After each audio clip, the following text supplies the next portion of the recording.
Hello, today I am joined by my colleague Peter Bakken, and today we are talking about voting and what churches are kind of allowed to do. I know that I had this conversation last week with some folks who were talking about politics and people running for office and asking like, well, how do we get involved as churches? Like there's rules we know, but what are they? And so today Peter has joined us to tell us a little bit about that.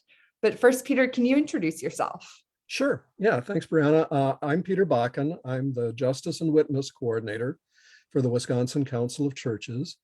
And I'm the co-leader of the Wisconsin Interfaith Voter Engagement Campaign, along with Rabbi Bonnie Margulis.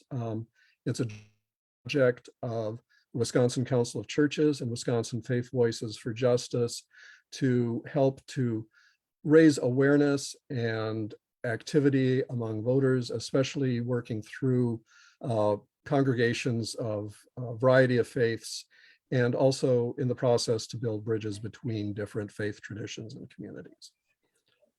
So the first thing is, I know when we talk about elections, people always think of November, but I'm looking at the date. It is not November or even right. November is a ways off. It's March. Why are we talking about elections right now, Peter?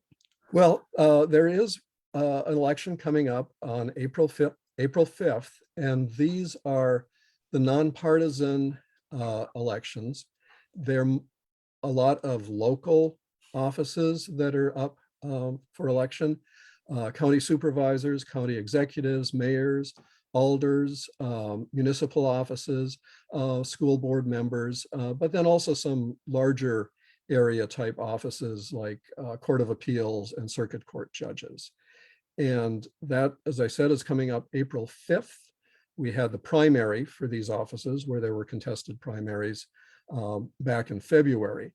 And I guess one thing I want to underscore is that local elections are really important. They get typically much lower turnout, less attention than the more statewide offices or elections and general elections that come up later in the year.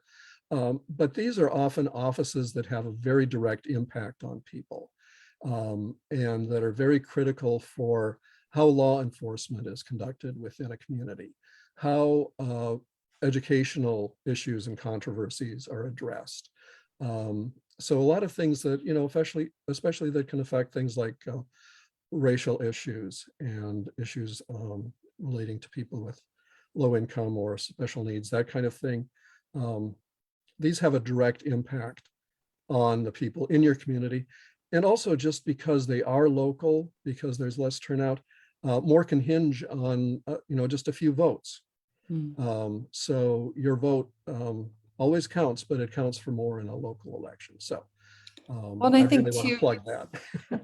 I think about the fact of like local elections, they're local people running. And so the likelihood that someone running might be someone who is a member of your church or a family member of someone of your church or friends with someone in your church makes it a lot closer. And I think makes this conversation we're having about what churches are allowed to do and what they're not allowed to do much more relevant, because someone's more likely to show up on your door and say, hey, can I speak? Can I be involved? Right. Yes. And that's something, as we'll get into, that's something to watch out for. But yeah, it does make it very, very much closer, more likely somebody and it's offices of people that are much closer to the problems that they're dealing with. So quite often you can do more through local governments about issues of concern than you might feel you're able to do at the state or the federal level. But the local elections aren't the only ones coming up. On August 9th, there will be the fall partisan primary, which will have a number of statewide offices like the governor, lieutenant governor, attorney general, treasurer, secretary of state. Some state senators will be up for election.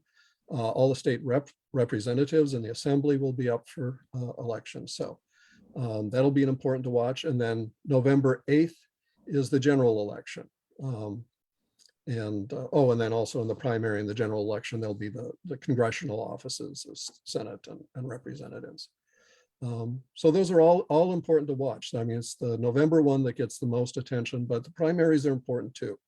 because, when you get to the general election, you kind of have an either or choice. When it's a primary, you've got a little more chance to select someone that is closer to your values. So tell me about it. What are churches allowed to do and what are churches not allowed to do, Peter? Yeah, this is a fairly complex issue, and I'm not a lawyer. This is not legal counsel. If you wind up in jail after this presentation, do not call me. But there are guidelines that you can follow and that should keep you out of trouble.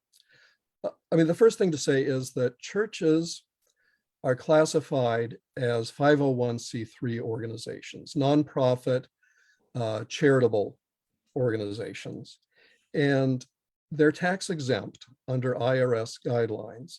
And just to make sure, churches is the term that the IRS uses for any kind of a religious congregation, Christian or Jewish or Muslim or anything else. It's just the generic term, what they use for the generic term. So what's really kind of at stake is the tax exempt status of a congregation. Now, under IRS rules, churches are permitted to lobby on legislation, to weigh in on bills that are being debated or have been introduced in the legislature. But that's a topic for a whole other presentation. So I won't get into that. There are also Wisconsin laws and regulations that affect that. But right now we'll focus on what churches can do about elections during an election year. And in short, churches are forbidden to intervene in campaigns or elections for public office.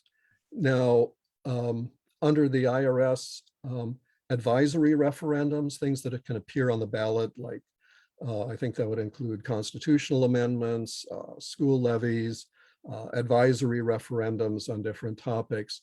Those are treated as lobbying. So the election strictures don't apply to those sorts of decisions that voters are going to be making in the voting booth. However, those do fall under Wisconsin's campaign finance laws.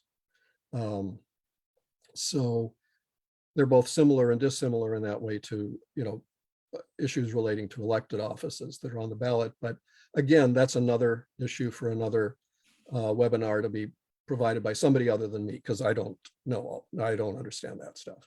And don't. Someone who knows all the nuances. Right, yeah. Peter can provide the broad strokes. Right. But on that one, I'm just going to kind of set it aside. But this doesn't mean that churches can do nothing. It doesn't mean that we just have to kind of sit on our hands during the election year. And the way that I think is maybe easiest to keep that in mind is churches can educate, they can encourage, but they cannot endorse. And to kind of spell that out a little more, the education and encouragement, also have to be conducted in a very nonpartisan way, so that they don't intrude or verge on endorsing candidates. But those are activities that churches can do. Churches can educate members and folks in their community on how to vote, how to find information about registering to vote, about where the polling place is, what's going to be on the ballot, all that sort of thing. And they can refer people to the MyVote.gov website, which enables people to register, to find out how to submit an absentee ballot, to find out what's on their ballot, what's in where their polling place is, all that sort of thing. So that's very important information that churches can push out to their members. What are the voter ID regulations, that sort of thing. Candidate forums are something that a congregation or group of congregations could organize. Again, you've got to be careful. Everyone, all the candidates have to be invited, and they have to be invited on an equal basis. You can't make a special effort to get one particular candidate to come to your forum and then just do kind of minimal efforts to get somebody else. And it's the invitation. So if they don't show up, that's different. But yeah, making sure that everyone is invited equally, and then whoever comes. Right. Yeah. As long as, and again, endorsements can be implicit or explicit. And so as long as it doesn't, convey any kind of favoritism. So, you might want to work with some other community organization. Candidates, especially, again, for the offices that cover more territory and have a larger constituency, they're going to be harder to get anyway. You might have a lot more success with a local election. And even though, I should mention, even though many local offices are nonpartisan, the ones that we've been voting on, that were in the primary and will be voted on in April, even though those are not partisan, they're not attached to a particular party, those still count as candidates that you have to be neutral about. Questionnaires is kind of the same thing. All candidates, they're full answers, don't abridge or edit. And again, you're more likely to get answers from elected or from candidates that are not having to, deal with too many requests for answers to questionnaires. And then you can share, guides to what's on the ballot, who the candidates are, if it's nonpartisan, like League of Conservation Voters or League of Women Voters often puts out very good nonpartisan guides to the ballot. It's not exactly education, but if your congregation's been advocating on an issue or legislation or a bill, you can still do that as long as it's not a new issue.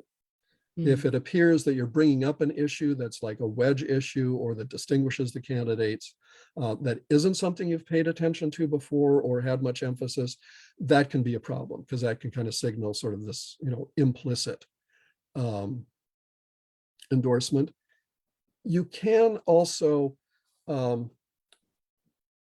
criticize or thank someone who is currently in office for a statement or an action that they have made in their official capacity, not as a candidate, though they may also be a candidate, but as, sitting in their seat of government and doing government type things.